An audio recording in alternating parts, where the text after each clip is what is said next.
Hello everyone, UP TGT PGT 2022 के practice set 2 में एक बार फिर से आपका स्वागत है। आइए आज का सेशन हम स्टार्ट करते हैं। आज का हमारा फर्स्ट क्वेश्चन है, holding gains in relation to stocks should not be used for payment of dividend. Which one of the following accounting principle is involve in this. रहतिया के संदर्भ में प्राप्तियों को लाभांश के भुगतान में प्रयोग नहीं करना चाहिए। निम्नलिखित में से कौन सा लेखांकन सिद्धांत इसमें लागू होता है। जो स्टॉक्स होते हैं, स्टॉक्स पे जो भी प्रॉफिट होते हैं उनके परचेज या सेल्स पर, तो उनके प्रॉफिट्स का क्या डिस्ट्रीब्यूशन डिविडेंड के लिए हो सकता है? तो डिविडेंड के लिए ऐसे प्रॉफिट का डिस्ट्रीब्यूशन नहीं हो सकता है। डिविडेंड हमेशा प्रॉफिट एंड लॉस यानी कि रेवेन्यू प्रॉफिट से ही किया जा सकता है। तो ये जो इसमें ऑप्शंस दिए हुए हैं कि किस संदर्भ में यानी किस सिद्धांत में ऐसा लागू है, तो options are there. A consistency निरंतरता, बी कॉस्ट, सी मटेरियलिटी सारता, डी रियलाइजेशन वसूली। तो इसमें जो कॉन्सेप्ट है ये D is the right answer. हमारा नेक्स्ट क्वेश्चन है, window dressing of accounts means. लेखों का खिड़की प्रदर्शन का अर्थ है। Options are there. A presenting accounts in beautiful manner, खूबसूरत ढंग से खातों का प्रस्तुतिकरण। B showing more losses to avoid income tax, आयकर से बचने के लिए अधिक हानि दिखाना। C showing more profits to attract investment, निवेश को आकर्षित करने हेतु अधिक लाभ दिखाना। D all of the above. तो देखिए, लेखों का खिड़की प्रदर्शन करने का अर्थ यहाँ पर होगा कि हम निवेश को आकर्षित करने के लिए अधिक लाभों को दिखाएंगे। तो विंडो ड्रेसिंग का मतलब कुछ ऐसे अपने एक्सपेंसेस को या तो कम करके अपने प्रॉफिट्स को ज़्यादा दिखाना। तो राइट आंसर होगा C, showing more profits to attract investment. Next question is, recording of capital contributed by the owners as liability ensure adherence of principle of. स्वामी के द्वारा प्रदत्त पूंजी को दायित्व के रूप में अभिलेखन निम्न सिद्धांत के पालन करने का विश्वास दिलाता है। Option are. ए मैचिंग मिलान, बी गोइंग कंसर्न चालू व्यापार, डी डबल एंट्री द्विलेख प्रिविष्टि और D separate entity of business. जैसा कि आप जानते हैं कि स्वामी के द्वारा जो भी प्रदत्त पूंजी है उसको दायित्व में यानी कि लायबिलिटी माना जाता है। बाहर की जो भी बाहर से बैंक से लोन लिया हुआ या कहीं से कर्ज लिया हुआ एक्सटर्नल लायबिलिटी जाता है, और स्वामी के द्वारा दिया हुआ ये ओनर्स फंड है और ये इंटरनल लायबिलिटी आता है। तो कॉन्सेप्ट इसमें है D, that is separate entity of business. Next question is, omission of पैसे and showing the rounding figures in financial statement is based on. वित्तीय विवरणों में पैसे को छोड़ देना। पैसे का मतलब होता है कि जब हम कभी भी अमाउंट लिखते हैं तो हम देखते क्या है कि राउंडिंग फिगर्स में ले लेते हैं, उनको नियरेस्ट राउंडिंग फिगर्स में ले लेते हैं और पूर्णांक में दिखाना आधारित है किस कॉन्सेप्ट के तहत। तो options are conservative concept, B consistency concept, C materiality concept और डी रियलाइजेशन कॉन्सेप्ट। तो देखिए यहाँ पर हमारा जो मटेरियलिटी कॉन्सेप्ट है, इसी कॉन्सेप्ट के तहत हम उन फिगर्स को राउंड अप कर लेते हैं। Next question is, accounting does not record non financial transaction because of. आप देखेंगे कि अवित्तीय लेन देनों को लेखांकन में अभिलेखन नहीं किया जाता है। किस कारण से नहीं किया जाता? आप देखेंगे कि कभी भी किसी भी ऐसे बिजनेस ट्रांजैक्शंस को, जैसे कि सैलरी दिया, वेजेस दिया, रेंट परचेज के, जिनका भी कैश में यानी कि मॉनेटरी टर्म्स में ट्रांजैक्शंस हो रहा, उन सबको लिखेंगे। लेकिन कोई भी कुछ ऐसी चीजें जो कि कैरेक्टरिस्टिक्स हैं किसी एम्प्लॉय का, ईमानदार होना, कहीं पर चोरी हो जाना, तो देखिए एम्प्लॉयज का ईमानदार होना ये भी एक कैरेक्टरिस्टिक्स है, लेकिन हमारे अकाउंटिंग में इनको रिकॉर्ड्स नहीं करते हैं क्योंकि इनका फाइनेंशियल जो है, इनका मॉनेटरी टर्म्स में इनको हम शो नहीं कर सकते हैं। तो ऑप्शंस देखिए इसमें कि ऐसा क्या कारण है कि इनको नहीं करते, किस कारण से नहीं करा जाता। तो इसमें देखिए कॉन्सेप्ट दिए, A accrual concept, B cost concept, C continuity concept निरंतरता अवधारणा और डी मनी मेजरमेंट कॉन्सेप्ट। तो जैसा कि आप समझ पा रहे होंगे कि इसमें राइट आंसर क्या होगा, डी मनी मेजरमेंट नहीं कर सकते, इसलिए money measurement concept is the right option. Which of these is not a fundamental accounting assumption. निम्नलिखित में से कौन मूलभूत लेखांकन अवधारणा नहीं है? तो चार ऑप्शंस हैं। अकाउंटिंग स्टैंडर्ड 1 के तहत जो फंडामेंटल अकाउंटिंग एजम्पशंस हैं वो क्या है? गोइंग कंसर्न, एक्रूवल और कंसिस्टेंसी। गोइंग कंसर्न का मतलब होगा कि बिजनेस साल दर साल चलता ही रहेगा, और अगर बात करें कंसिस्टेंसी, तो कंसिस्टेंसी का मतलब क्या होता है? जो हमारे अकाउंटिंग स्टैंडर्ड 1 का हम उनको एक्सप्लेन कर रहे हैं कि कंसिस्टेंसी का मतलब क्या होता है कि जो भी आप जो अकाउंटिंग एजम्पशंस हैं, जो भी आप जैसे डेप्रिसिएशन, तो डेप्रिसिएशन के लिए अगर आप स्ट्रेट लाइन मेथड या WDV मेथड का यूज कर रहे हैं तो साल दर साल आप एक ही चीज़ों को यूज करेंगे जब तक कि कोई स्पेशल रिक्वायरमेंट या गाइडलाइन ऐसी ना आए या कोई ऐसी नीड ना पड़े जिसकी वजह से आपको चेंज करना पड़े। तो कंसिस्टेंट। एक्रूवल मतलब होता है कि जब भी आप जो भी ट्रांजैक्शंस करते हैं, बिजनेस ट्रांजैक्शन, तो उन सारी चीजों को रिकॉर्ड करते जो कि कैश बेसिस पे होती है और नॉन कैश बेसिस पे होती। अगर आप एक एग्जांपल लें कि जैसे सैलरी आपने पेड करा कैश में, तो उनको भी रिकॉर्ड करते हैं, और सैलरी आपके यहाँ एम्प्लॉय ने वर्क कर लिया, आपने पेड नहीं किया है, वो आउटस्टैंडिंग हो गया, सैलरी बाकी रहेगा, लेकिन है तो इसी साल का आपका खर्चा तो आपका है ही तो वो एक्रूवल कॉन्सेप्ट के तहत होता है। तो ये जो 3 हैं वो क्या है? ये अकाउंटिंग स्टैंडर्ड 1 के एजम्पशंस हैं, जबकि जो ये कंजर्वेटिज्म है, सी रूढ़िवादिता, ये अकाउंटिंग एजम्पशन नहीं है। तो राइट आंसर हमारा क्या होगा? C. Next question, fixed asset and current assets are categorized as per concept of. अब देखिए फिक्स्ड एसेट कौन सी होती है? जो कि 1 साल से ज़्यादा के लिए और जो कि बिजनेस में इन्वेस्ट करी जाती हैं। करंट एसेट्स कौन सी होती है? ऐसी assets, those assets which are converted into cash within an accounting period. 1 साल के अंदर में ही कैश में फिर से कन्वर्ट की जाने वाली एसेट जो है वो करंट एसेट्स होती हैं। तो देखिए ऑप्शंस क्या दिए हुए हैं? ए सेपरेट एंटिटी, पृथक इकाई, बी गोइंग कंसर्न, चालू व्यापार, सी कंसिस्टेंसी, निरंतरता, और डी टाइम पीरियड, समय अवधि। तो देखिए यहां पर हमारा जो ऑप्शन होगा वो कौन सा ऑप्शन होगा? बी, गोइंग कंसर्न के अनुसार जो है हम फिक्स्ड एसेट और करंट एसेट को कैटेगराइज करते हैं। नेक्स्ट क्वेश्चन देखिए, provision for discount is made due to the concept of. छूट पर प्रावधान का सृजन निम्न अवधारणा के अनुसार किया जाता है। प्रोविजन जो भी बनाए जाते हैं वो क्या होते हैं? देखिए 2 चीजें होती हैं, रिजर्व और प्रोविजन। प्रोविजन क्या हो जाता है? जब हमें ये मालूम होता है कि हमारे लॉसेज हो सकते हैं लेकिन एक फिक्स अमाउंट हमें मालूम नहीं है, ऐसी कंडीशन में हम प्रोविजन बनाते हैं। लेकिन रिजर्व क्या होता है? रिजर्व एक ऐसा अमाउंट जो कि set aside from profit, profit से ही एक पार्ट को अलग कर देना जिस पर कि लायबिलिटी नोन नहीं है, लेकिन हाँ फ्यूचर बेनिफिट्स के लिए हमें मालूम कि फ्यूचर में हमें यूज हो सकता है, इसलिए हम रिजर्व बनाते हैं। यहाँ पे प्रोविजन के संदर्भ में जो है क्वेश्चन किया गया है कि प्रोविजन जो हम बनाते हैं, छूट का प्रावधान करते हैं, वो निम्न अवधारणा के अनुसार करते हैं। तो कौन से कॉन्सेप्ट की वजह से करते हैं? देखिए ऑप्शन, कंजर्वेटिज्म रूढ़िवादिता, बी मैचिंग मिलान, C both A and B दोनों, और डी मटेरियलिटी। तो हम आपको बताते चले कि ये ऑप्शन ए हमारा राइट होगा, क्योंकि रूढ़िवादिता, कंजर्वेटिज्म कहता है कि देखिए आपको ऐसा लगता है कि इनकम आपकी हो सकती लेकिन इनकम नहीं हुई, उसे आप मत नोट करिए। लेकिन अगर आपको लगता है कि कल को घाटा हो सकता है, कल को खर्चे हो सकते हैं, कल को आपका लॉसेज हो सकता है, तो उसके लिए प्रोविजन करिए। ठीक है, तो राइट आंसर इसका क्या होगा? ए। अब नेक्स्ट क्वेश्चन की बात करेंगे, what is the objective of conservatism? रूढ़िवादिता का उद्देश्य क्या है? तो ऑप्शंस देखिए, A take all incomes and losses, सभी आयों और हानियों को लेना। अब बी है anticipate losses but no profit, संभावित हानियां लेकिन लाभ नहीं। और सी टेक्स ऑल लॉसेज, सभी हानियां।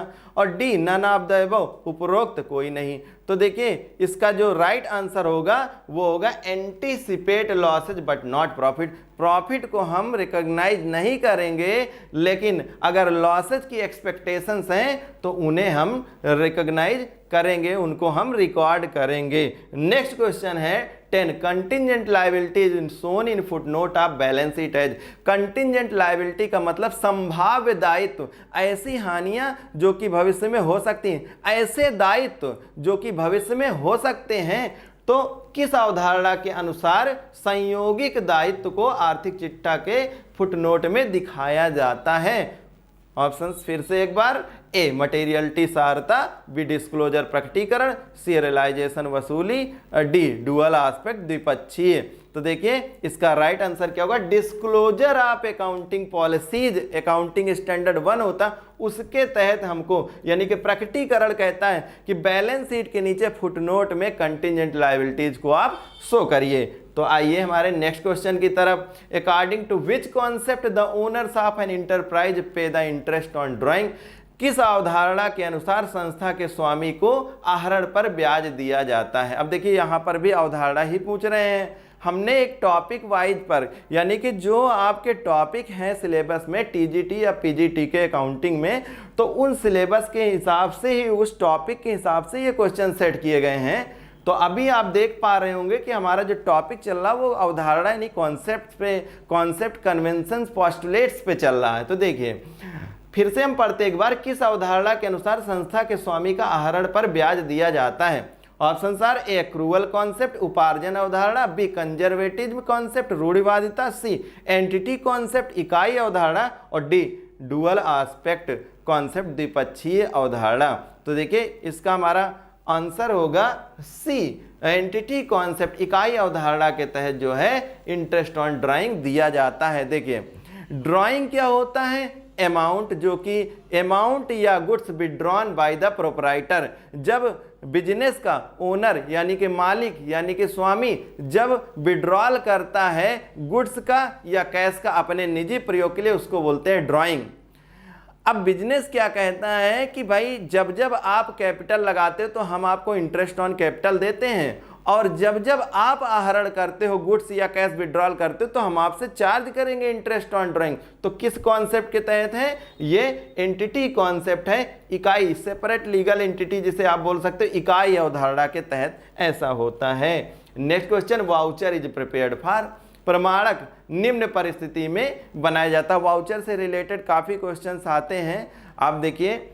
ए कैश रिसीव्ड एंड पेड, जब रोकड़ की प्राप्ति और भुगतान हो। बी कैश सेल्स या क्रेडिट सेल्स हो, नगद उधार विक्रय के समय में। सी कैश क्रेडिट परचेजेज, नगद उधार क्रय के समय में। और D all of the above. देखिए वाउचर का यूज जो है वो ऑडिटर को ऑडिटिंग के टाइम पे करना ही पड़ता है, तो वाउचर तो हर एक कंडीशन में इंपॉर्टेंट है और ये क्रिएट करे जाते हैं हर एक ट्रांजैक्शन पे। इस तरह से डी जो है राइट आंसर होगा all of the above. Next question is, voucher is prepared from, एक प्रमाणक का निम्न पर आधारित है। Option are A documentary evidence, संलेखी प्रमाण, बी जर्नल एंट्री, संलयन प्रविष्टि, सी लेजर असेसमेंट खाते पर, D all of the above, इनमें से सभी पर। The right answer is documentary evidence, संलेखीय प्रमाण।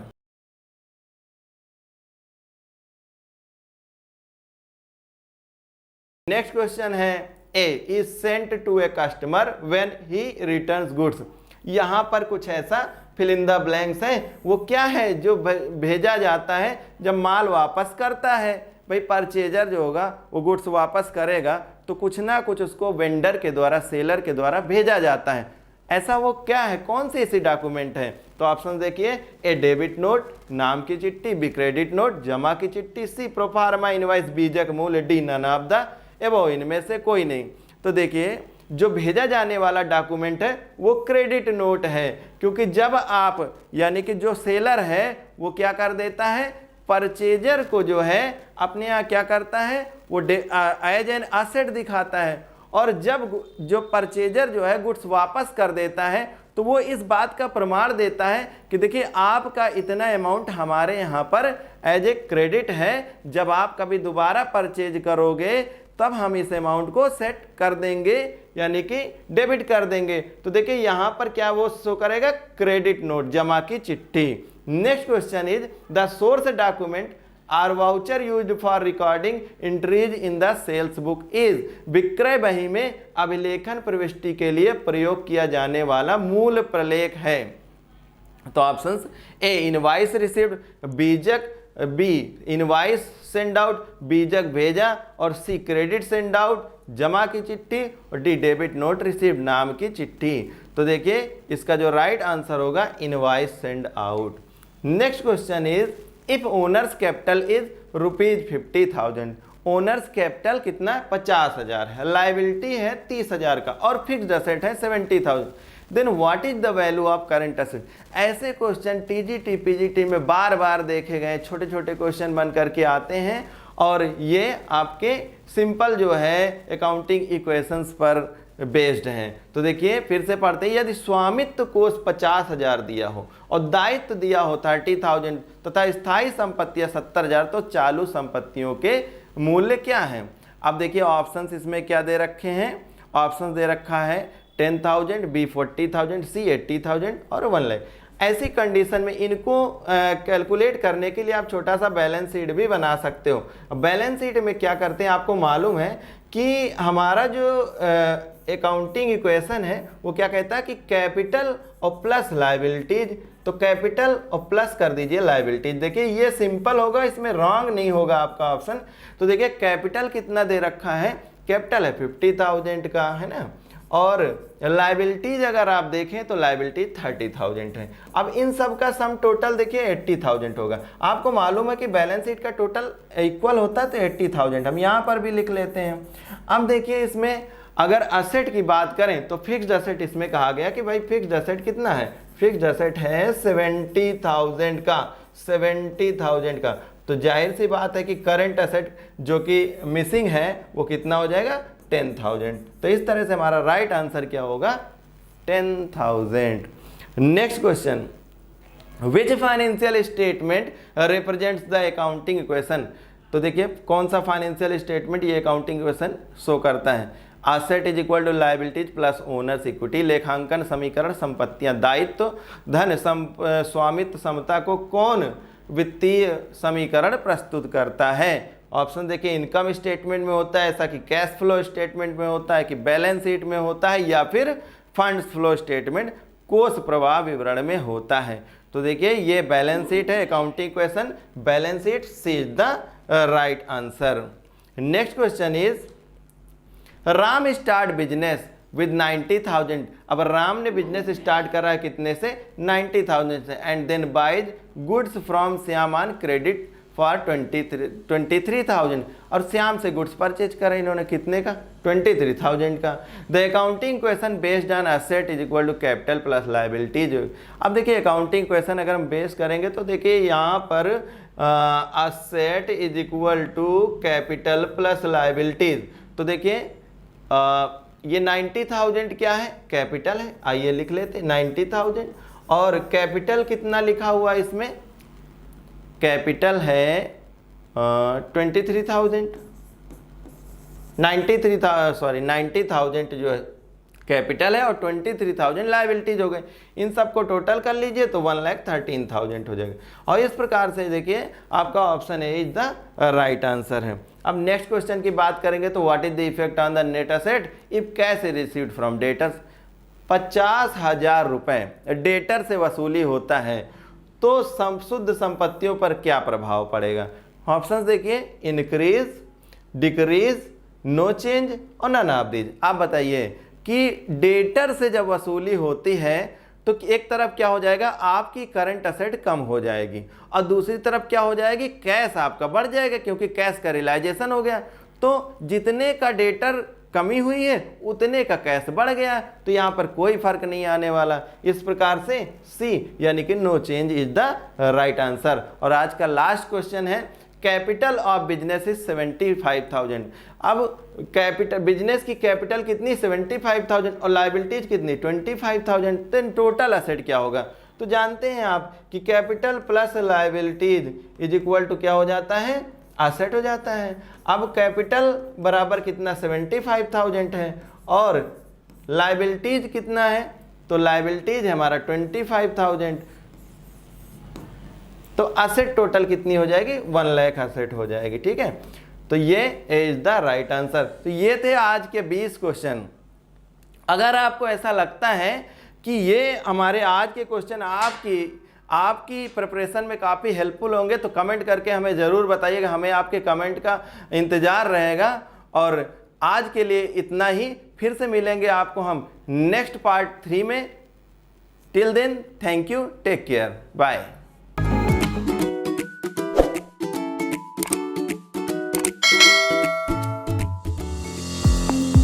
Now, students can enjoy online mode of digital learning with official app of Pankaj Commerce Classes available in Play Store.